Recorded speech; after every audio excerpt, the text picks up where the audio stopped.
안녕하세요. 오페인 가족 여러분들. 한 주간도 건강히 잘 계셨습니까? 그리고 지금 라이브로 청취하고 계시는 분들과 후에 이 예배를 청취하시는 분들 주님의 이름으로 환영하고 오늘 이 시간 주님의 말씀을 우리가 나눌 때 하나님께서 놀랍도록 역사하시는 기적이 일어날 수 있도록 주님의 이름으로 축복합니다. 자, 여러분 이제 8월에 벌써 마지막 주가 되었습니다. 이 호주는 지금 이젠 추위가 조금 가고 점점 좀 날씨가 좋아지고 있어요. 오랜만에 오늘도 따뜻한 햇볕이 있는 하루였습니다. 저와 여러분들이 오늘 말씀을 붙들고 복음에 대해 선교에 대해 오늘 이 따뜻한 날씨처럼 화창한 밝은 성령의 귀한 음성을 듣기를 주님의 이름으로 바랍니다. 자, 우리는 지난 시간에 이스라엘 역사에서 사울이 등장하는 모습을 보았습니다. 평범한 우리들의 일상에서 하나님의 역사하시는 그런 모습 말입니다. 참고로 여러분, 우리는 사울이 이미 실패한 왕이라는 것을 알고 있죠. 그리고 그거를 결론을 내고 우리가 지금 말씀을 접근하는 겁니다. 그의 첫 이스라엘 왕의 모습은 잘못되었지만 우리는 그가 하나님으로부터 부르심을 받았던 처음 모습을 살펴보고 있습니다. 그래서 사울의 전체적인 모습보다 실패한 이 왕의 모습보다 지금 이 순간 오늘 주시는 이 사울에게 하나님이 어떻게 기름을 붓고 사울이 어떻게 봤는지의 그 모습에만 집중하면서 서로 도전받는 귀한 시간 되기를 주님의 이름으로 바랍니다. 실패한 왕 사울, 하나님으로부터 택함을 받은 사울, 그도 하나님으로부터 부르심을 받을 때는 아주 순수하고 신실했던 모습이 있었습니다. 그래서 우리는 사울이 부르심을 받을 때의 모습만을 집중할 것입니다. 마치 카메라의 줌을 사용해서 어떤 한 부분을 집중적으로 세밀하게 관찰하듯이 말입니다. 참고로 오늘 말씀을 함께 나누실 때 다시 한번 하나님의 말씀을 붙들고 성령의 음성을 각각 듣는 여러분들이 되기를 주님의 이름으로 바랍니다. 우리 먼저 오늘은 좀 기도를 하겠습니다. 기도하겠습니다. 하나님 감사합니다. 하나님의 부름으로 이렇게 모여서 저희가 방송으로나마 온 열방의 선교사님들과 그리고 이 방송을 청취하는 모든 분들과 함께 지금 말씀을 집중합니다. 성령님, 저희들의 마음 가운데 이 자리 가운데 함께 하셔서 성령의 귀와 성령의 음성과 성령의 마음을 붙들 수 있는 귀한 시간 되게 하여 주시옵소서. 감사드리며 예수님의 이름으로 기도했습니다. 아멘.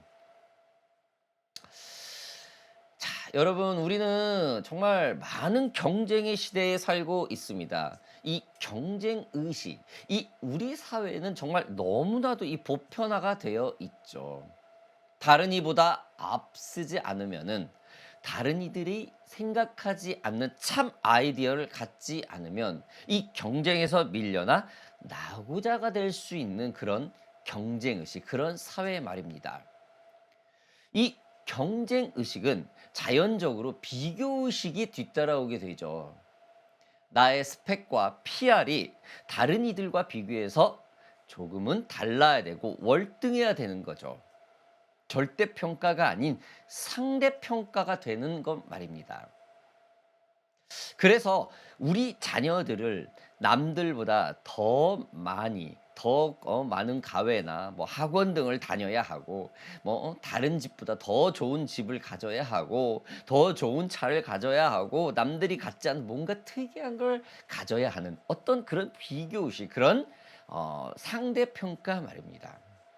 당연히 상대를 배려하지 않고 자신의 이익만을 위해서 사는 삶이 우리들의 삶 속에 자연적으로 도미노처럼 형성이 되죠.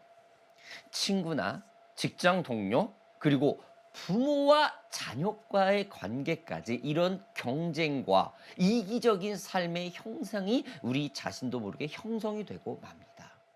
겸손은 더 이상 미더덕이 아니라 손해를 본다는 인식이 되어가고 있죠. 그런데 하나님은 이러한 경쟁과 비교 그리고 상대평가 기준을 절대 적용하지 않죠.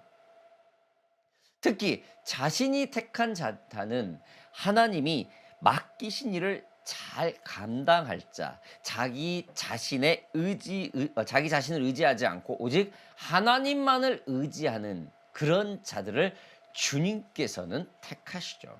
즉 금그릇, 은그릇을 찾는 것이 아니라 겉으로 보여지는 그럴싸한 그런 그릇이 아니라 깨끗하고 순수하고 하나님이 담을 수 있는 그런 그릇을 찾게 되는 것이죠. 여러분, 3천여 년 전에 하나님은 사울이 너무 순수해서 그를 부릅니다. 그리고 사무엘을 통해서 기름을 붓죠. 오늘 1절 말씀 함께 보겠습니다. 이에 사무엘이 기름병을 가져다가 사울의 머리에 붓고 입맞추며 이르되 여호와께서 내게 기름을 부으사 그의 기업의 지도자로 삼지 아니하셨느냐. 하나님은 사무엘을 통하여 사울을 택하죠. 그를 이스라엘의 왕으로 기름을 붓습니다. 여러분, 하나님의 종 사무엘은 하나님의 말씀으로 사울에게 기름을 붓습니다. 성경에서 기름 부음이란 하나님이 그 사람에 대한 축복과 만인에게 하나님의 이름으로 어떠한 것을 공포하면서 세우는 그런 뜻이죠. 요즘으로 따지면 뭐 임명장 같은 어떤 그런 것과 좀 비교할 수도 있을 것입니다. 마치 대통령이 국민의 투표로 선출이 되었을 때 국민 앞에서 그 나라의 최고의 통치권자로 선포하는 그런 상징과 같은 것이 바로 기름 부음입니다. 기름 부음을 받은이라는 말에 또한 그 의미는 뭡니까, 여러분? 선택받은 자라는 뜻이죠. 성경은 예수 그리스도께서 복음을 전파하고 죄에 포로된 자를 자유케 하기 위해서 하나님께서 성령으로 기름을 부으셨다고 말을 합니다. 또한 그리스도께서는 이 땅을 떠나신 후에 지금 우리 자신에게, 제자들에게 성령을 선물로 주십니다. 그래서 우리 모든 크리스찬들은 하나님의 나라가 확장을 되는 그 순간까지 그 특별한 목적을 위해서 하나님께서 기름을 부으셨죠. 이것을 바로 선택받았다고 그러죠. 부르심을 받았다고 그러죠. 지금 사울은 하나님께서 직접 왕을 세우고 있습니다. 하나님으로부터 사명과 그 의무를 부여받게 되죠. 이웃나라 국민이 아닌 하나님으로부터 세움을 받은 것입니다. 여러분, 사울은 스스로 왕이 되겠다고 나선 사람이 아니었죠. 오히려 그는 자신의 부족함을 알고 두려워했던 사람이었습니다. 그럼에도 불구하고 하나님께서는 그런 사울을 불러 왕으로 세웁니다. 그것은 하나님이 사울을 통하여 이스라엘이라는 나라에 대한 계획과 꿈, 그리고 하나님의 분명한 목적이 있었기 때문이겠죠. 사랑하는 OPN 가족 여러분, 우리도 그렇지 않습니까? 내가 가정에서 아버지와 어머니로 자녀로 살아간다는 것, 직장에서 맡은 자리에서 살아간다는 것, 교회 안에서 섬김의 자리로 살아간다는 것, 이것이 다 그냥 된 것이 아니죠. 하나님이 준비시키셨고, 뭐 학업이나 관계나 어떤 꿈을 꾸게 하는 거나 하나님께서 준비를 시켜주신 거죠. 그 자리에 세우신 것입니다. 내가 지금 서 있는 이 자리를 하나님의 부르심으로 받아들이는 사람은 그 삶의 태도가 달라지죠. 즉 내가 지금 서 있는 곳이 그냥 내가 있는 것이 아니라 하나님이 부르셨기 때문에 내가 지금 이 직장에 있고, 하나님이 부르셨으니까 내가 이 선교지 땅에 있고, 하나님이 부르셨으니까 내가 지금 교회 사역자로 있고 교회를 섬기고 있고 이 가정에 있다라고 생각하는 사람은 삶의 태도가 달라진다는 것입니다. 성경은 하나님이 우리를 부르신 목적에 대하여 정확히 말을 하고 있습니다. 데살로니가전서 2장 14절에는 이렇게 말합니다. 이를 위하여 우리의 복음으로 너희를 부르사 우리 주 예수 그리스도의 영광을 얻게 하려 하심이니라. 디모데후서 1장 19절에는 이렇게 말합니다. 하나님이 우리를 구원하사 거룩하신 소명으로 부르심은 우리의 행위대로 하심이 아니요 오직 자기의 뜻과 영원 전부터 그리스도 예수 안에서 우리에게 주신 은혜대로 하심이라. 에베소 4장 1절의 마지막으로 보겠습니다. 그러므로 주 안에서 갇힌 내가 너희들을 권하노니 너희가 부르심을 받은 일에 합당하게 행하여. 여러분, 하나님이 우리를 크리스찬으로 부르신 이유는 서로 경쟁하고 비교하고 상대성 평가에 있으라는 것이 아니라 우리의 믿음을 더 견고하게 하고 천국 가는 그 순간까지 형제들과 더불어 실족하지 않게 하라고 서로 도우면서 격려하면서 이끌어주고 좀 밀어주고 하는 그런 선한 목적이라는 것입니다. 베드로후서 1장 10절에는 그거를 이렇게 말을 하죠. 그러므로 형제들아 더욱 힘써 너희 부르심과 택하심을 굳게 하라. 너희가 이것을 행한즉 언제든지 실족하지 아니하리라. 자, 우리 말씀을 좀 계속 좀 볼까요, 여러분? 우리들의 목적, 선택하신 목적 좀 우리 좀 마음에 와 닿습니까? 자, 우리 말씀을 좀 보겠습니다. 하나님이 사울을 부르신 목적을 좀 더 보겠습니다. 2절 말씀 보겠습니다. 내가 오늘 나를 떠나가다가 베냐민 경계 셀사에 있는 라헬의 묘실 곁에서 두 사람을 만나리니 그들이 내게 이르기를 내가 찾으러 갔던 암나기들을 찾은지라. 내 아버지가 암나기들의 염려는 놓았으나 너희로 말미암아 걱정하여 이르되 내 아들을 위하여 어찌하리요 하더라 할 것이요. 사울은 하나님의 부르심을 받았지만 여전히 두려웠습니다. 그리고 하나님은 사무엘을 통하여 여러 가지 표징을 얻게 합니다. 라헬의 묘 곁에서 사람을 만나게 될 것이고 그 사람은 떡을 건네주며 또 다른 이들과의 만남으로 이뤄질 것이라고 말을 합니다.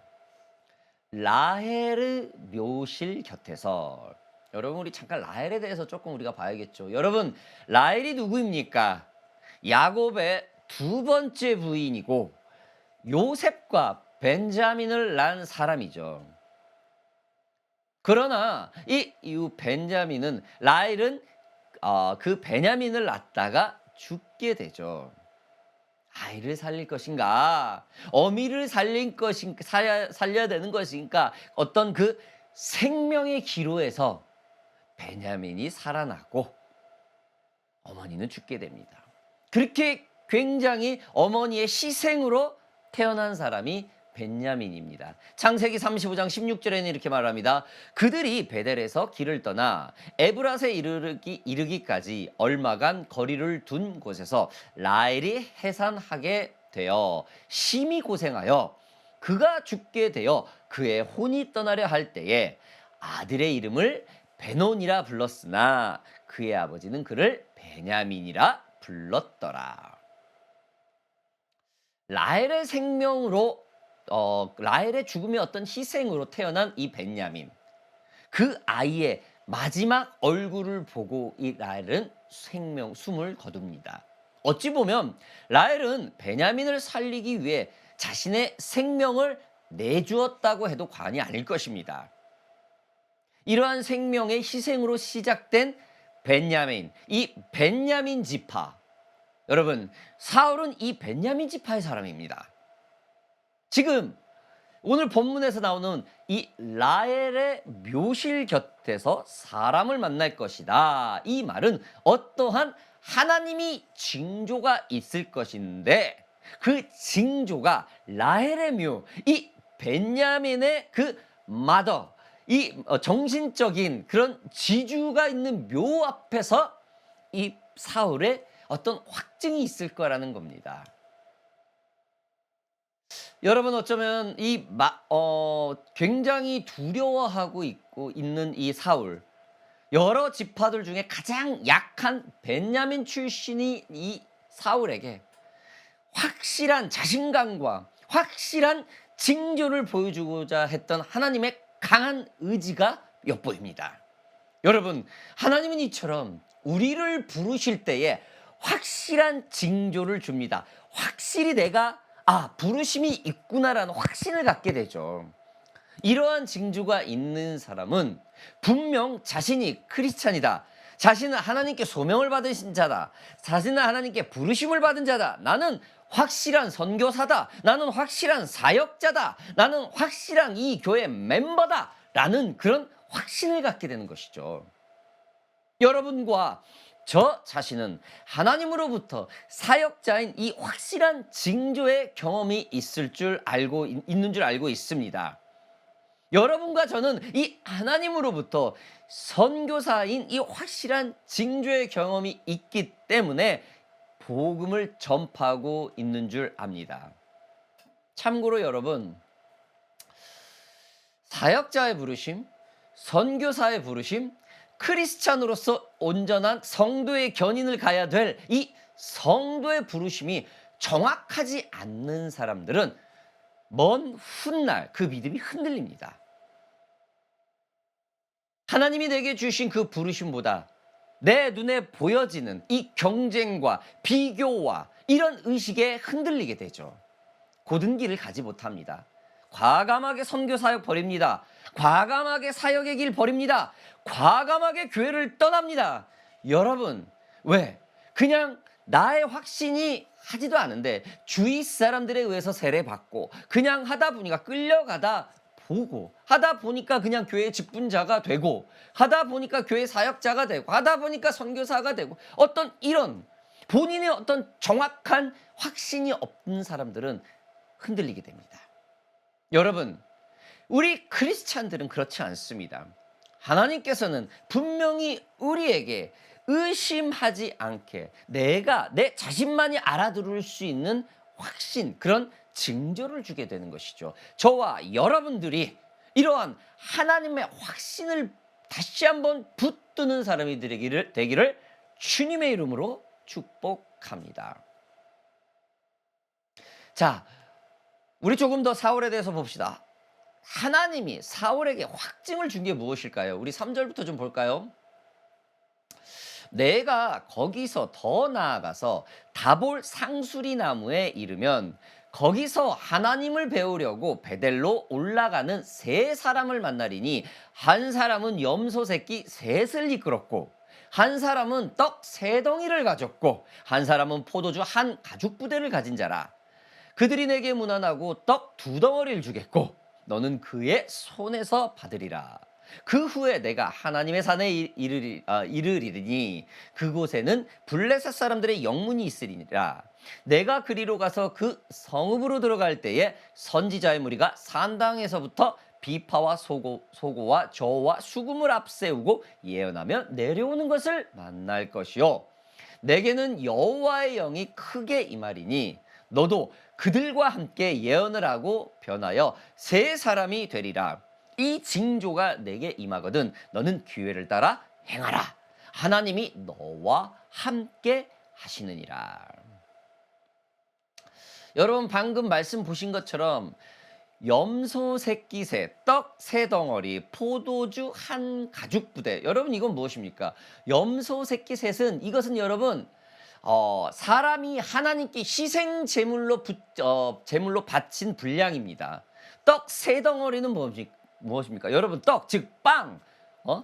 떡병자로 여러분 빵은 여러분 소재로 제물로 드리는 하나님의 드리는 제물이었습니다.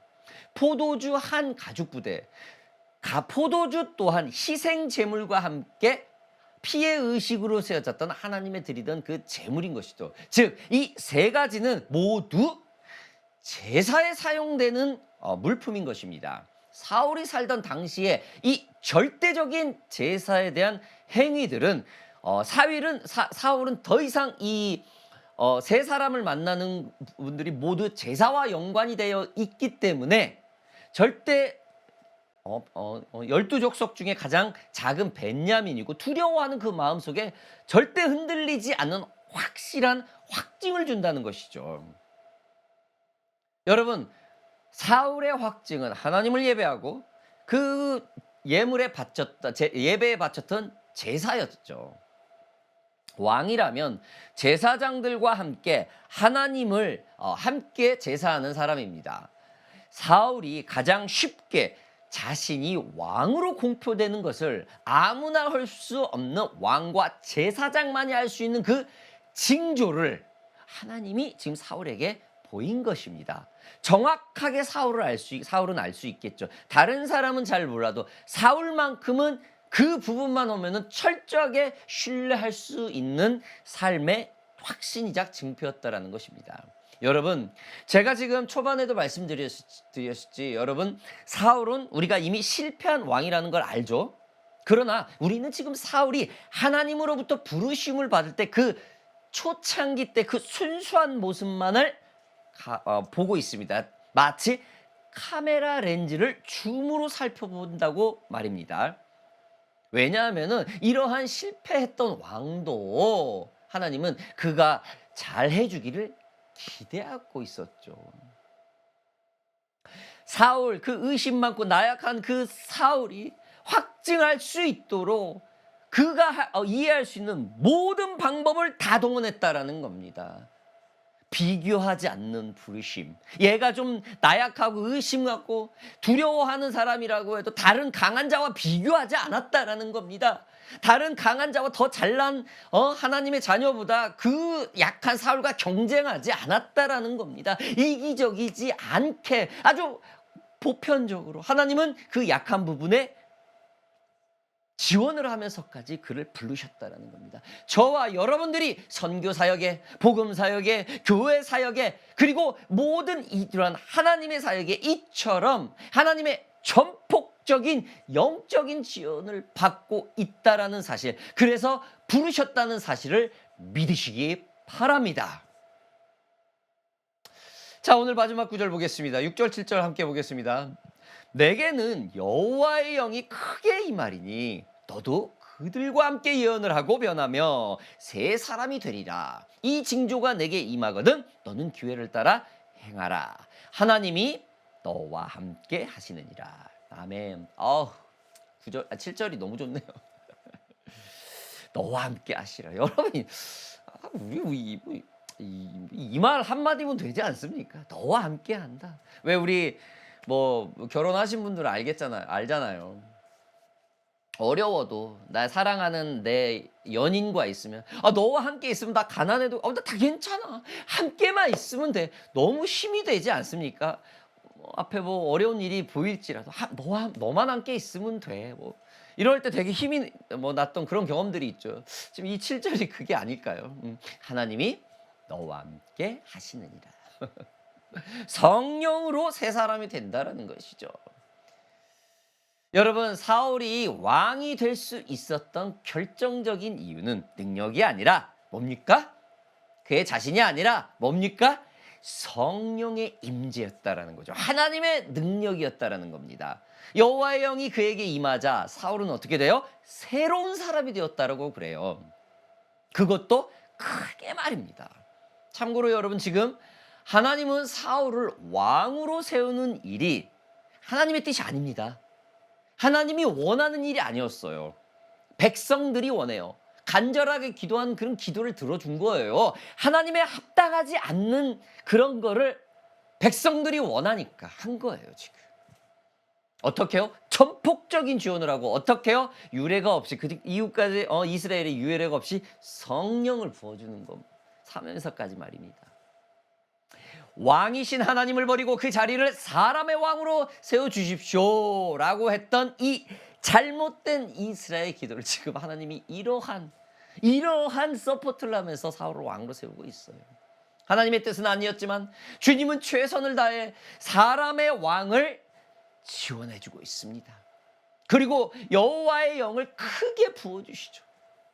그리고 기존의 사울이 아니 전혀 다른 사람이 되게 해요. 오션파크 미니스트리 동역자 여러분들, 우리도 하나님의 영이 크게 임하여 지금 이렇게 복음을 전하고 선교를 하고 사역을 하고 있는 사람들 아니겠습니까? 처음부터 완전한 사람을 부르시려고 했다면 우리에게는 아마 순서도 오지 않았을 거예요. 부족하지만 다른 사람들과 경쟁과 비교와 이기적으로 하지 않고 상대평가하지 않고 하나님이 불러주시고 성령으로 불러주셨고 예전과 같지 않은 사람으로 우리가 지금 주님을 예배하고 있는지도 몰라요. 우리가 주님께 왜 순종을 해야 되는지 그 모든 이유가 이거 아닙니까? 새 사람이 되었기 때문에. 그리고 사울은 마지막으로 하나님은 사울에게 이렇게 말을 하죠. 너는 나보다 앞서 길갈로 내려가라. 내가 내게로 내려가서 번제와 화목제를 드리리니 내가 내게 가서 내가 행한 것을 가르칠 때까지 어떻게? 7일 동안 기다리라. 기다리라. 기다리라. 기다리라. 기다리라는 겁니다. 여러분, 사랑하는 OPN 가족 여러분들, 사울이 왜 실패하는 왕이 됐죠? 잘 아시죠? 하나님의 뜻을 기다리지 못했어요. 마지막 구절에 기다리라고 그래요. 기다리라. 우리 믿음의 여정이, 복음의 여정이 어쩌면은 기다림의 연속이라고 하죠. 사울은 이스라엘이 자신이 어떻게 하든 하나님이 내게 맡겨주신 이 나라를 강성하게 만들려고 하나님의 명령 없이 군대를 동원하는 일이 있었습니다. 하나님의 명령 없이 사무엘을 기다리지 못하고 스스로 제사장인 양 번제와 화목제를 드린 적이 있었습니다. 그리고 회개하지 않고 끊임없이 변명을 했던 게 바로 사울입니다. 사울의 이야기는 바로 우리의 이야기일 수 있죠. 기다려라. 하나님의 타임테이블에 맞춰라. 하나님의 시간표에 맞춰라. 여러분, 저와 여러분, 부르심을 받은 자, 오늘 이 시간 주님께서 이렇게 말을 하고 있는 건 아닌지 우리 자신에게 한번 질문을 해봅시다. 하나님의 부르심을 받은 자, 실패했던 사울도 이렇게 순수하게 하나님께 반응했고 두려워했고 의심 많았던 이 사울이 하나님의 전폭적인 비교 없이 경쟁 없이 상대평가 없이 마음껏 그를 지원해서 왕으로 세웠다는 사실, 저와 여러분들이 이러한 부르심을 입은 자들이라는 사실을 믿으시기 바랍니다. 오늘 저와 함께 이렇게 기도합시다. 주님, 제가 이 자리에서 주님의 부르심에서 어떠한 상황에서 하나님 한 분만 붙들고 그 첫사랑, 그 첫 만남, 그 순수했던 고백했던 서원의 그 모든 고백의 소리를 기억하며 나가겠습니다. 어떠한 상황에도 부르심을 받은 자 입장으로서 흔들리지 않고 주님의 길에 서겠습니다. 우리 함께 기도하겠습니다. 기도하겠습니다. 살아계신 아버지 하나님, 감사합니다. 하나님의 놀라운 역사 속에서 아버지 하나님, 다시 한번 부르심을 받은 자의 모습을 우리가 다시 한번 살펴봤습니다.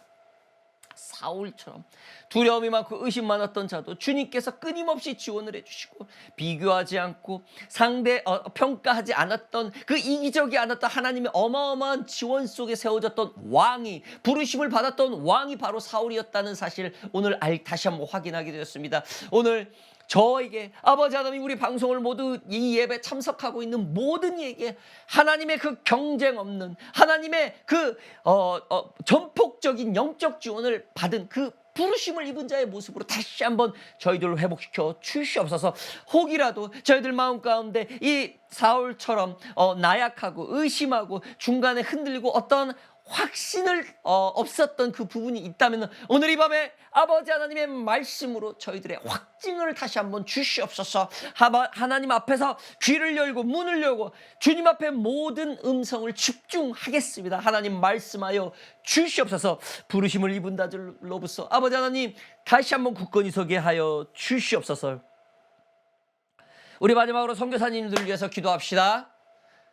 우리 파라과이에 있는 우리 백강훈 김혜란 선교사님, 퀸슬랜드에 있는 우리 서용준 캐시 사모님, 우리 터키에 있는 우리 한 선교사님 부부, 아버지 하나님, 저들이 하나님의 부르심을 받은 자들로서 혹시라도 그 확신을 받았던 징표가 있었던 그 모습이 있었음에도 불구하고 혹시라도 그 중심에 흔들리는 마음이 있다면 오늘 이 밤에 찾아가 그들에게 부르심을 받은 자로서 확신을 주시옵소서. 예수 그리스도의 이름으로 성령의 인치심으로 하나님의 자녀로서 아버지 하나님의 그 부르심으로서 확신을 받는 그런 선교사님들로 선교사님이라는 사실을 다시 한번 알게 하여 주시옵소서. 흔들리지 않고 좌로나 우로나 치우치지 않고 오로지 성령의 하나님의 말씀으로 그 부르신 자의 사람으로 다시 한번 굳건해지는 그런 선교사님이 되게 하여 주시옵소서. 감사드리며 예수 그리스도의 이름으로 기도하여 싸움나이다. 아멘.